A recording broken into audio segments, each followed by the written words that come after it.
and welcome back to Realpolitik Confidential Afterhours. Today's episode is titled Rousseau's Gamble, When the Social Contract Breaks, and What Comes Next. Jean-Jacques Rousseau once wrote that man is born free, but everywhere he is in chains. Tonight I want to talk about those chains. We call them the social contract, that invisible deal between the citizen and the state, the agreement that holds society together. But here's the real question. What happens when one side breaks it? Or both do. Rousseau wasn't some cloistered academic. He was born in Geneva in 1712, the son of a watchmaker. He wandered across Europe as a musician, a tutor, a political thinker, and a troublemaker.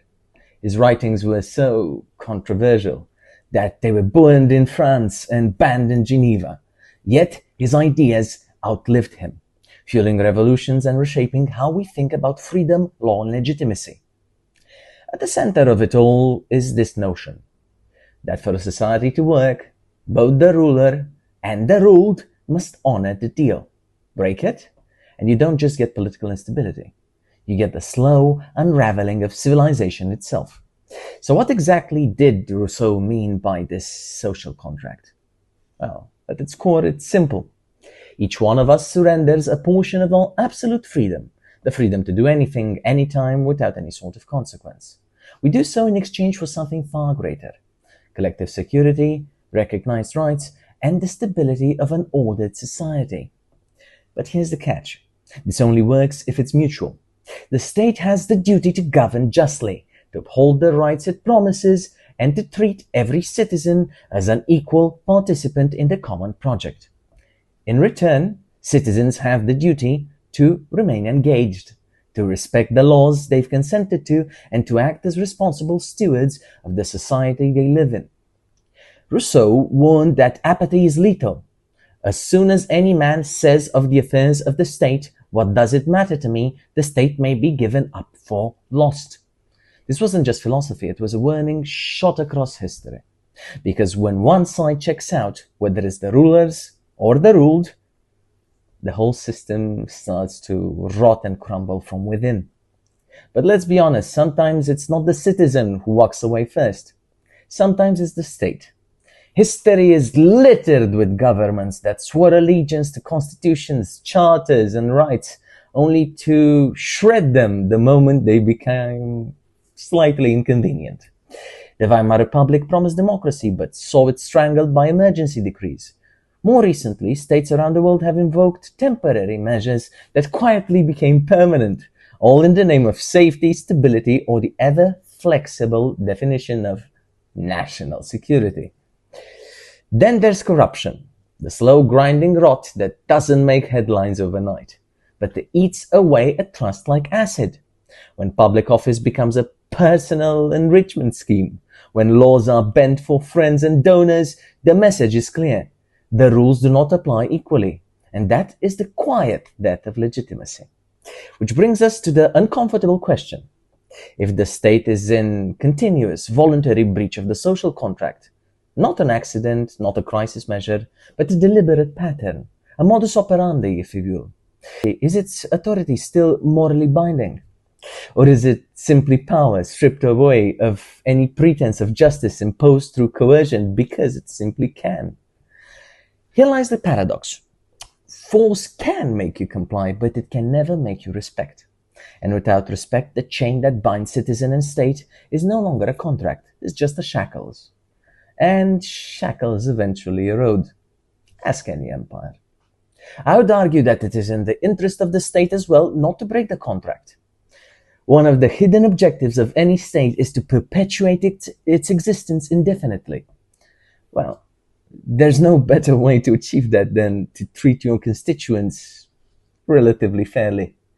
After all, each one of us is a cell that, when put together, constitute a greater organism called the state.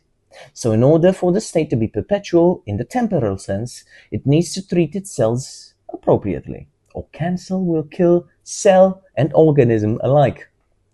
Alas, it is, of course, too easy to point the finger only at the state. Sometimes that breach starts with us. not in some dramatic revolutionary sense, but in a slow, almost invisible decay. Civic disengagement is the gateway drug. I pay taxes, that's enough. That attitude turns the citizen and citizenship into a transaction. A bill you settle once a year instead of an active role you play every day.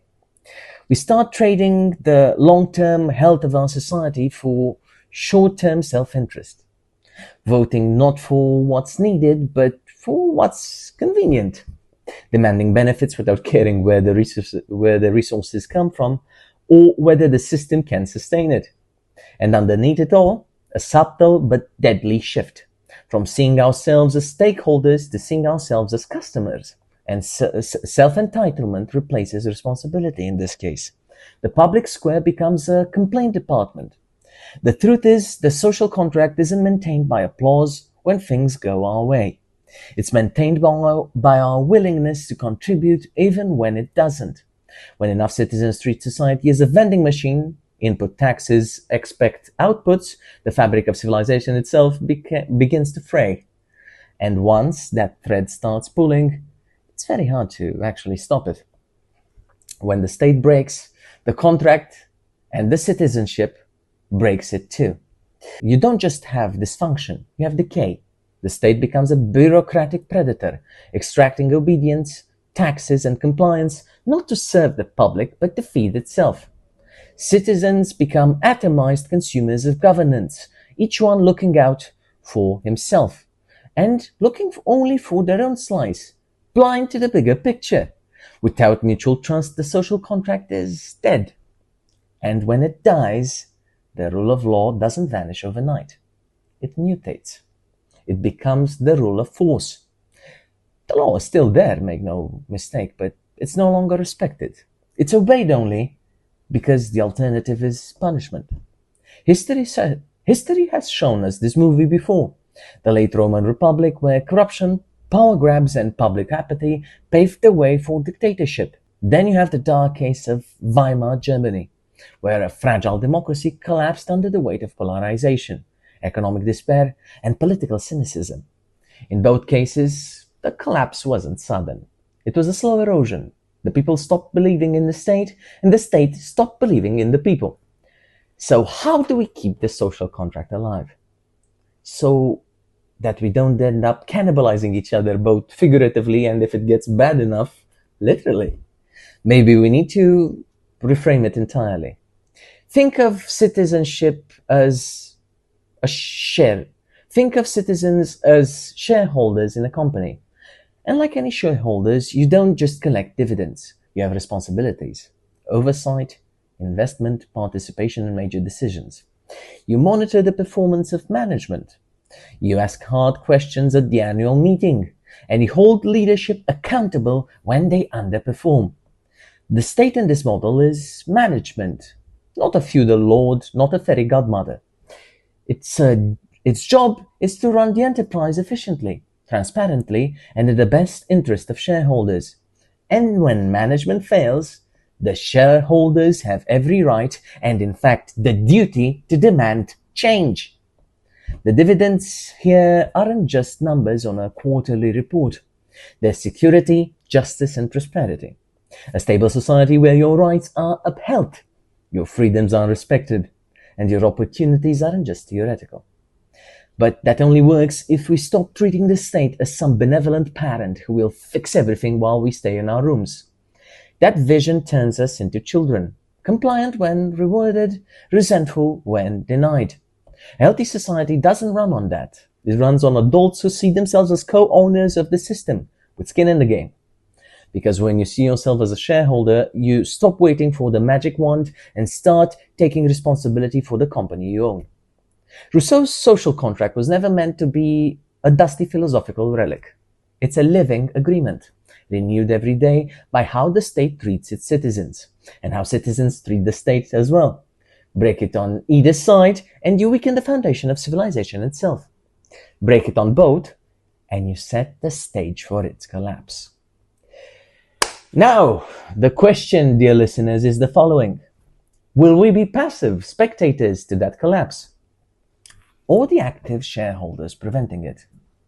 Thank you for listening. I have been your host, Alex Crișan, and this has been Realpolitik Confidential After Hours, the place where we discuss the ideas that keep us, well, me, but probably you as well, awake at night. Thank you for listening, and as always, stay safe out there.